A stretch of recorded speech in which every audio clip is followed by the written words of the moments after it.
Right,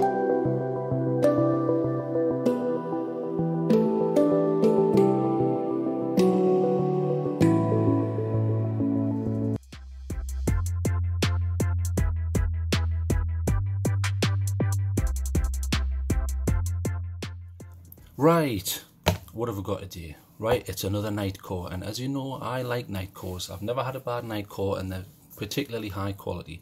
The prices are sometimes getting pushing up a little bit silly, especially on the higher level ones, but Olight do the same thing. Olight, I think sometimes with Olight, they just write down a few random prices, put them in a hat and just pick one at random and say $100, there you go, that'll do. But Nitecore, you get what you pay for at the end of the day. So today we're looking at a special holiday gift set edition. I mean, you know, I'm certainly not going to keep this box until retirement and say, remember when I bought that? But it's nice to see anyway. It's nice that they've made the effort, and it's got a little magnet in and what have you. So today we are looking at the Nitecore Tip. Now the Nitecore Tip's been out for quite a while. It was the one that came before the Nitecore Tini. So it's a little bit bigger than this, but it has a better battery and things like that. Even though the output on this is better, don't worry, I will do a comparison at the end. But I just want to mention the history of the keychains from Nitecore there. I mean, if you go way back, you've got the tiny little tube there, which is it does the job, but you're certainly not going to get a massive amount of light from it. And there's no guide for the LED. It just comes out willy-nilly, for want of a better term. Okay, so it's a Nitecore Tip, and this one comes in. This is the silver and grey gunmetal version, which is a limited edition. You can get a gold one if you want to look. If you want to try and be like James Bond in GoldenEye or something.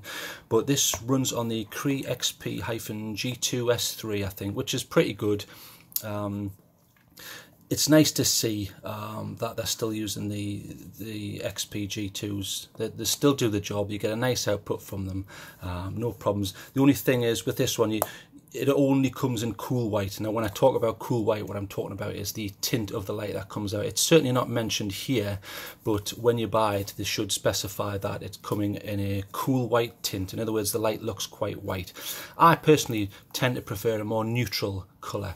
The reason for that is it looks to me more like sunlight. I mean, as we know, sunlight's white, but obviously on the planet Earth it looks more yellowish and brown, which I prefer. So quite a nice box. I don't know what that's for. That's just a, you know, you can sit on that later or something. So what have we got here? So here's your little charging gubbins. Now it's a bit naughty that they've done that instead of giving you an actual cable. If I've got one knocking about, let's have a look. That's what they should be giving you, I would argue, a proper cable. Because who wants to be dead close to either their power bank or their computer? Not many people. It's easier to have a cable, but never mind. I appreciate the fact that they've given you that, because it says USB chargeable, but we will go over that. So it's 6,500 to 7,000K cool white on a Cree LED. So really looking forward to testing this out. And God, that feels pretty rugged. So we'll put that to one side there, and I'll show you what else is in the box. So get rid of this rubbish. Let's tip it out of this exclusive gift box. Right, so what have I got here? Warranty. Well, I'm not going to bore you with that. Fill that out and sign your life away. No thanks.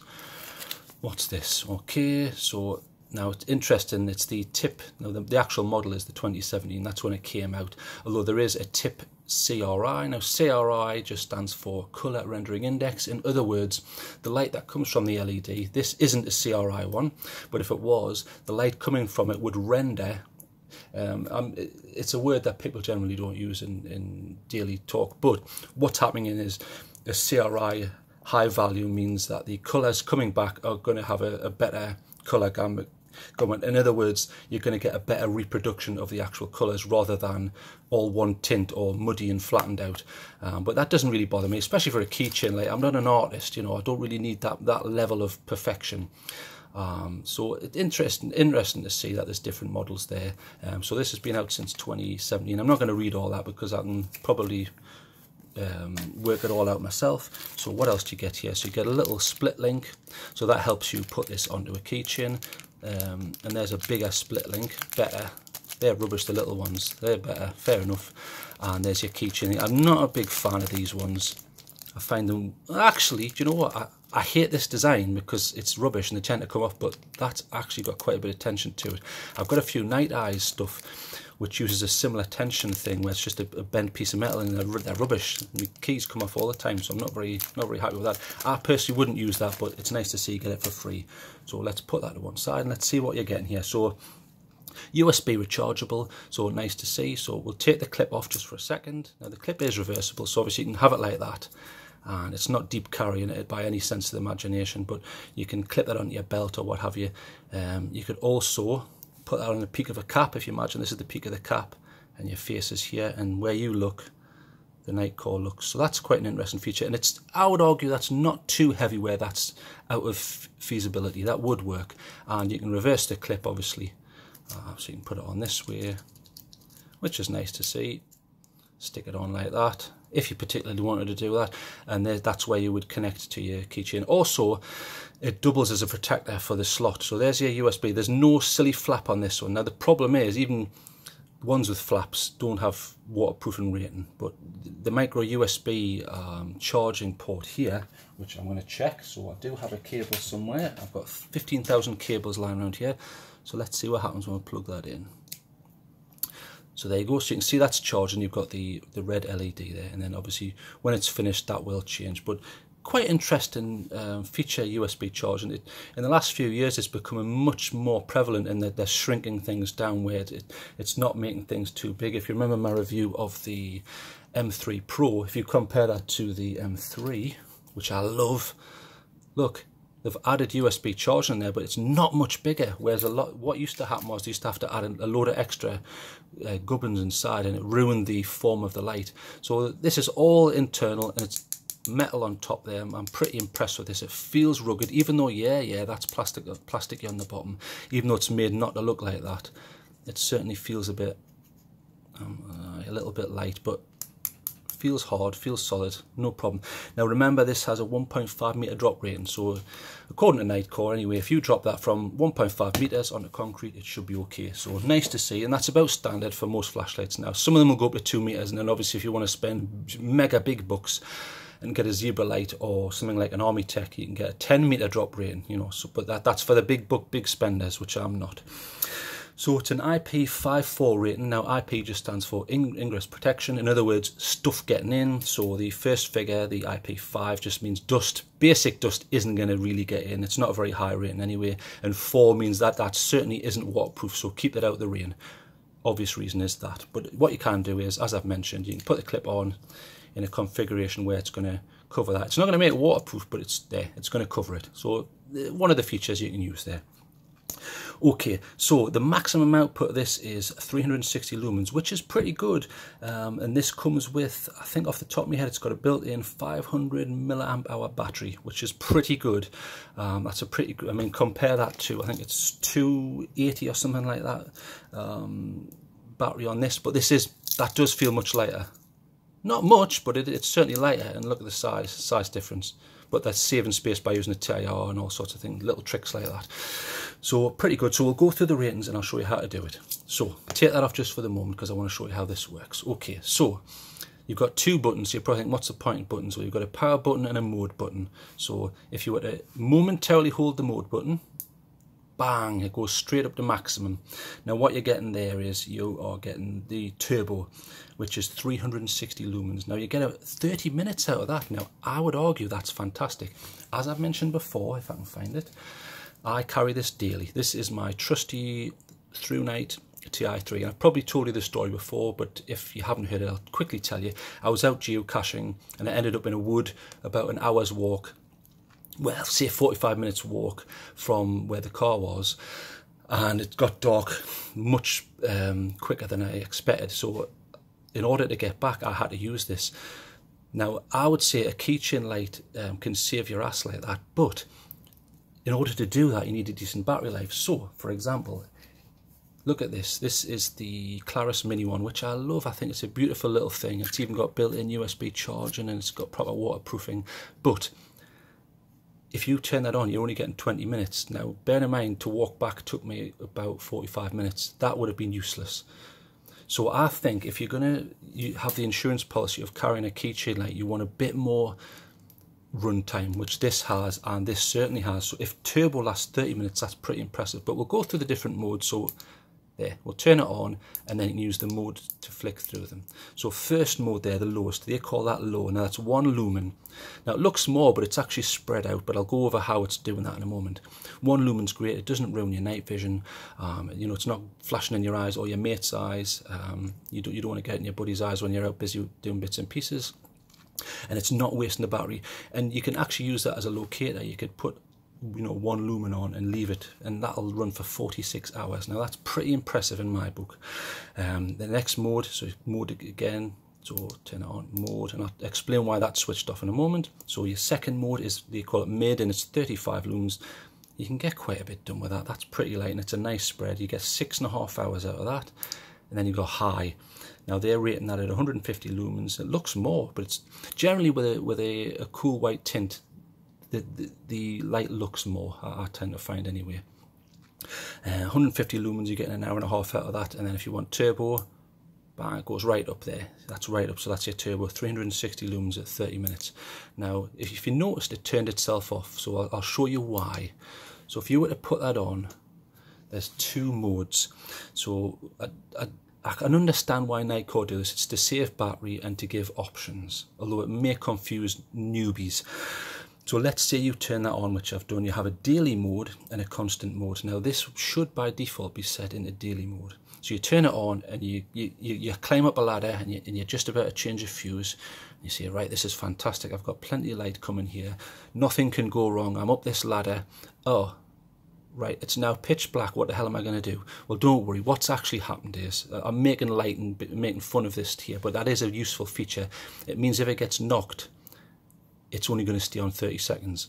But like I say, it is a bit of a danger, because if you don't know that and you're up a ladder in the dark, then what you're going to do, you're going to think, oh, hang on a minute. Luckily, if you've got it in your hand, you're all right. You can turn it back on. But daily mode only lasts 30 seconds. It's to give you momentary light, and it prevents it from, because there's no electronic lockout, unfortunately, which is annoying, although these are quite hard to press, so I appreciate that. So it's an interesting feature. It's just a way of getting around having to put electronic lockout where you can just stop the light functioning. So after 30 seconds, I'll turn off. So you're probably thinking, well, can I turn that off? Yes, you can. You press both. So watch. See that flash? Right, now it's in what they call constant mode. In other words, if you run it, it'll constantly run. That's it. It doesn't turn itself off after 30 seconds. And if you want to go back to daily mode, if you're scared about your battery, little flashes there, bang, you're back. You're back in daily mode where it'll only last 30 seconds. So it's a handy feature to have, but I think they should make that, it's buried right at the bottom of the manual, and I think that's wrong, because like I say, if someone puts that to one side of a shelf and they're up a ladder and then, oh, it's gone off, crunch, you know, falling down the ladder there. So that's a little bit naughty of them, but anyway, handy feature to have. So I'm quite impressed with this, but what I want to do is, I want to give you options. So I want to compare this to the raft of other options that are available, because the market is becoming saturated on the small end of the scale. So we'll put that to one side. So let's compare it to some other ones which I have to hand. So TI3, that's going to give you more output, but this is smaller and slightly lighter, and this is going to give you a better throw, because I mean, I'll go through it quickly, but I don't want to labour on it too much. But you have your 3 basic, even though this comes into a 4th category, you have 3 basic methods of getting the light into the world. So you have your battery, PCB, I'm simplifying here obviously, and your light emitting diode, and light will fire into the world. Now, as is the case of the Nitecore tube, it's pretty indiscriminate and useless. It goes all over the place, including back in your face, which is annoying, but you can use it with your thumb over, but that's still annoying. You shouldn't have to do that. So it's very indiscriminate, and the pattern you get is just all over the shop. So that's your basic way of doing it, and it's not very efficient. Your second method is to add a reflector. So you put a smooth reflector around. Now, if I've got an example of that, let's have a look. Here's a smooth reflector. So you can see there's like a little bowl here. There's the LED at the bottom. And can you see the smooth reflector there? So what happens is your light comes out and hits the wall like that, and this is called your spill. And I'll show you that. There, so can you see you've got your spill, and then you in the middle you have spot. Now the spot is the light from the reflector, so it's bouncing around and it's being focused and fired. So what's the point of that? Well, it fires the light and it gives you distance, so you're able to throw this light. The only problem with it is, up close, you're obscuring detail in the spot. The throw's fine, but the spot's useless. So that's for distance, in my opinion. Your second option is to use a orange peel reflector. So if you look closely there, can you see how it's similar to a smooth reflector, but the difference is it's got little pits and aberrations. It's not perfect. It's like the skin of an orange. So if you imagine this again, and rather than smooth reflector, you've got little, I'm over exaggerating here, but what happens is when it hits the wall, you have more of a transitioned zone between the spot and the spill. So I'll show you that. So if we turn this on, there, I'll turn it down a bit. Right, so even at a high level there, you can see there's some obscuring of detail. You've got a nice spill, but there's more of a transition between these two zones. You're obscuring detail less. So you're probably thinking, well, okay, well, just use that all the time. Brilliant, problem solved. Not necessarily, because still up close you're obscuring detail. So you're losing some of the distance throwability, but you're also solving some of the problem of up close work. Now the far end of this scale is to use a TIR. Now it's a lens rather than a reflector. That's why you're able to use a very small amount of space. So what's happening there is you have your LED, and then right over the top you put a solid medium. This is your TIR lens. TIR just stands for total internal reflection. In other words, the light is being bounced around with very little loss during that transmission, and then it comes out how you define as in the design of the outside. So for example, this one, they've chosen almost like a faceted, it's almost like a bug's eye really, if I can get it to focus. There you go. So what happens is, even if I turn this right up to full, there is something of a spot, but even up close it's obscuring nothing. There's a beautiful transition. It's all transition. Now the problem with that is it's great up close, but it's useless if you want to look at something on the other end of a field. You're not going to see it. So there's three ways of getting the same result, but they all have a different strategy. Now interestingly on this one, if you look, it appears to have a smooth reflector inside, but can you see how it almost looks cloudy? They've almost got like what I would call a frosted optic, but there is no optic. So what I think they've done here is they've got the traditional smooth reflector, which is going to give you a bit of throw, but then the piece of material which covers it, so this section here, is frosted. In other words, instead of a perfect transmission, which you get with most optics and telescopes and things like that, what they've done is they've frosted it. In other words, they've roughed up the surface. And what then happens is it's a cheap and effective way, whilst keeping space, of diffusing the light to a degree. So if we turn this on, can you see what I mean? How you can actually compare that to a TIR. So TIR here, and this is the frosted optic. You can see in the middle there, you can still see, it's certainly not as good as a TIR. You can still see there's a spot there. See it? Especially if we come onto there, yeah, you see the spot there, especially on the white there. So it's quite interesting how they've done that. It's a kind of a cure-all. They've tried to go for distance, and on top of that they've also frosted the output. So it's very interesting how they've done that without having to use a TIR. So very interesting. So back to what I was talking about. So I would argue that if you want smaller, well, I say smaller, I mean look, it's actually longer. But you know, depending on the battery you use, I mean the batteries now, even the AAAs are getting much better. This one's about 900 milliamp hours, which is incredible. You never used to be able to get that. There you go, 930 milliamp hours. That's pretty good. But obviously it's nowhere near this one, which is a 500 milliamp hour. So there's just another option you could think of if you wanted something with a bit more throw, because as you can see, it's got an orange peel reflector, so you're going to push out more. But always remember, when you've got a small light, is there any point in having a lot of throw? Because at 120 lumens or whatever this outputs, it's not going to go very far anyway. So you only really need a smooth reflector when you're really starting to push the lumen values. So there's one option. You also have, like, as I've shown you before, the Claris Mini one. I really like this. What I like is you can charge it, but the charger is behind an O-ring and it screws in, so you're not losing waterproofing. And it's very, very small, very light, and excellent for close-up because of the TIR lens. But 20 minutes max on max, and it's only got 2 settings. There's reason for concern. I wouldn't consider that a backup light because of that. And then you've got the jet beam. I love the surfaces on jet beam. It almost feels like a ceramic pot. Very nice. That one uses something of a TIR reflector, but it works in a slightly different way. It's similar to how the Olights use theirs, but still nice. You're getting 100 and odd lumens, and it's a twist. It's a rotary action, and it's a nice firm rotary action. It's not going to fall off. So yeah, and as you can see, even though it's a TIR, it's particularly throwy. Very nice light. Very comparable to the Through Night. Then you have it on the cheaper end of the scale, the Astrolux A01, which I quite like.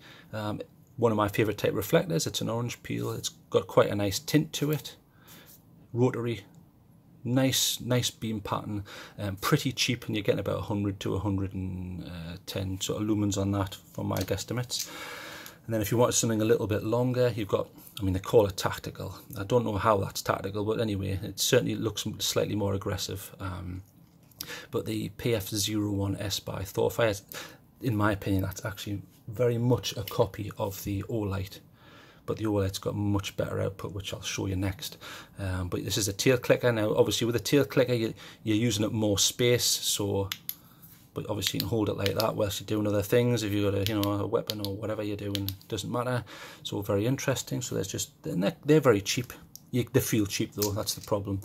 And obviously these aren't going to give you the same output as the Nitecore still. So you could say, well, why not just buy something similar to that? Well, you've got this, which is the Astrolux's version of that. I mean, look how similar that is. You know, the only thing they haven't copied is they've put the power at the top and the mode at the bottom. But they've got added features. They've added a red light and a UV light, both of which are more gimmicky than anything else. Unless you work on CSI, you don't really need a UV light. And red light is handy for night vision and things like that. Fair enough. Now this one has a smooth reflector with no frosted coating on the outside, so it's going to give you a slightly different beam. There's the UV there. Again, I'm not sure what you would use that for. And then you've got the red light. And then you've got your main beam there, which is pretty good. This is much heavier, I would say. Well, it's not bad actually, but it's metal on both sides, so that probably accounts for that. And it's slightly bigger, but it's not a bad piece of kit.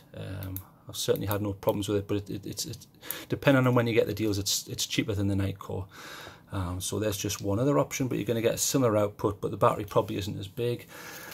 One of your other options is if you want to go really downscale and light, you've got the Nitecore tube there, but as I say, a very indiscriminate output from the LED. It's got no reflector or design really, but high quality piece of kit actually. Even though it's very cheap, I tested this against a fake, and it went way over the stated manufacturer's runtime. So very well done, Nitecore. But if you want just something light and quick, straight to the point, there's one of your options. Nitecore Tini. So this is a good comparison. Both made by the same company, but look at the difference in size. Now bear in mind you're getting a smaller battery out of this. You're actually getting more output. This will give you 380 lumens, whereas this only gives you 360 on turbo, and this uses a TIR, so it saves a bit of space by virtue of using a TIR.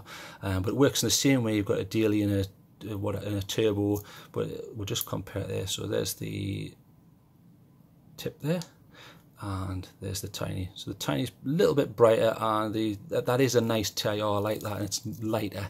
But again, because of that, run times suffer. So turbo on this, you're only getting 15 minutes, whereas you're getting double, because this is a 280 milliamp battery, and that's 500. So you've got to ask yourself, what do you want? And there's this tiny little DAF flap, which offers a little bit of protection from the charging port. So if you want lightweight in size, get that. If you want something more rugged, get that. Okay, and then I'm going to show you the Olight, the i3T EOS. Very impressed with this. Even though this is just a AAA, I think, off the top of my head. From a AAA, it gives you some pretty good, so there you go, I've got the NE Pro in. Even from a AAA, this gives you an excellent output. I think this is a non-Cree LED, and it gives you up to, on maximum, 180. It's pretty solid, and that's got a little TIR lens in there. So very impressed with that. I quite like the design. I like the clip. It's a nice, it's almost a deep carry, and it's got a tail clicker, which I prefer because you can't knock them on. So there's one of your other options. They're a little bit overpriced, those, at the moment. If you want to go up and be even more powerful, you can use a AA battery by Lumen Top. Now this is incredible. This gives you 650 lumens from a AA. Now bear in mind, when I say AA, I'm talking about the form factor and not the battery chemistry. So if you have a AA in, you're not going to get this level of output. But if you're happy to go for what they call a 14450 battery, it should have it on here somewhere. It doesn't, annoyingly, but trust me, it is.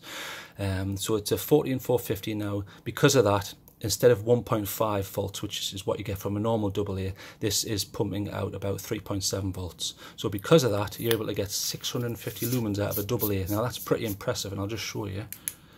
So if we go through the low, medium, high, there you go. So that's excellent. I really like this, and that uses a smooth reflector because it's got so much lumens to throw. I really like the workmanship on this as well. I can highly recommend that, but you've got to ask yourself, look, big difference in size. I would say this is about half. So if size is an issue, you're not going to want to carry that, even though it's a beautiful piece of kit. And quickly showing you some others just before I finish here. There's the Jet Beam. Now, what the hell is this one called? Because this is the Jet 2 MK. I like this. This is rotary action, so you go through the modes like this. I like this. Size-wise, you know, it's pretty comparable, but obviously it's like a thick barrel. So turn that off. It's got a nice orange peel reflector. I really like this light, actually. I like the finish on it, I like the clip, and I like the size, and it's very pocketable. But you could argue that this is smaller and you're going to get slightly better run times. Yeah, fair enough, okay. And then just another couple of options here. You've got the Claris MI1C, which uses an aspherical lens. In other words, it comes out like this, like half a globe, if you imagine. So what happens is it's all spread. So unlike all the options which I discussed before, you know, a smooth reflector and blah blah blah, this forgoes all that and uses a lens which widens. And I mean, look, that's all. It's all spread and no spot. So if you're just going to do stuff up close, this is a perfect thing. But obviously, as you move away and you try to do stuff in the distance, it's pretty useless. But very interesting design. I appreciate the fact that they've gone the lens route. So very interesting to see there. As you can see, it's like an aspherical lens there. So there's one of your other options. Also, which I mentioned before, some of my favourites, I carry them. I mean, look, size-wise, yeah, it's bigger, but I think it's worth it. It uses a CR123, which I'll show you there. There you go, just a little CR123, and that's a 650 milliamp, which is more capacity than this, but obviously it's bigger. And this gives you a beautiful, beautiful tint and a beautiful output. I really like this.